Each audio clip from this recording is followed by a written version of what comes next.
My husband mocked our union at a luxury company dinner, told his friends I wasn't on his level.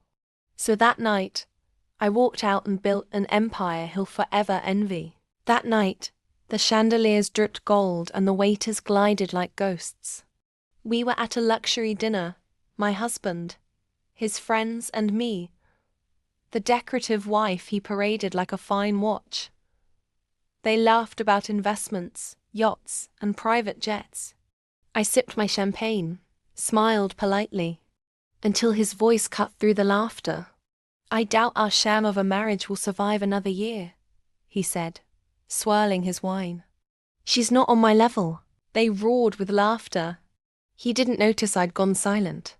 He didn't notice when I excused myself, gracefully, as always. He didn't notice the moment his empire started to crack. I walked out that night and never went back. No scene, no tears. Just a calm exit and a small, cold smile. Because what he never knew was that while he'd been busy collecting mistresses and mocking me, I'd been quietly collecting power. See, that company he bragged about. I helped build it. Wrote the proposals, designed the campaigns, drafted the contracts, all under his name.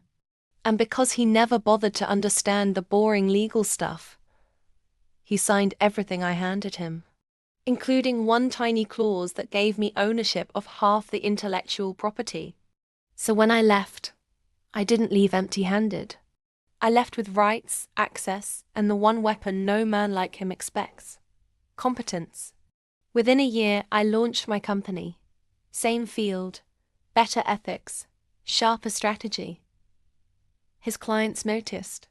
One by one, they jumped ship. Investors followed. My brand was everywhere.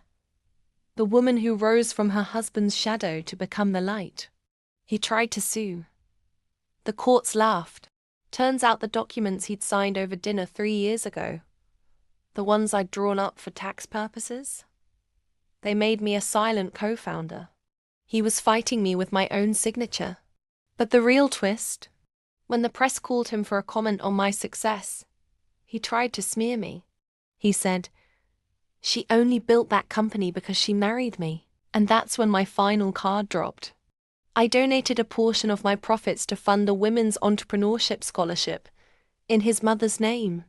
Every headline the next morning read, "Wife he called below his level, funds hundreds of women to rise above theirs." His empire crumbled beneath the weight of his own arrogance.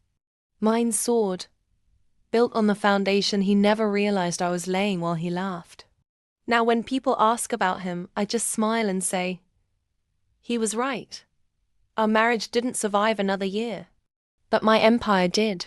If you loved that twist, the silent revenge that burns brighter than rage, hit subscribe. Because on this channel, we don't cry over betrayal. We turn it into power. Stay tuned for more stories where the underestimated rise and the arrogant fall.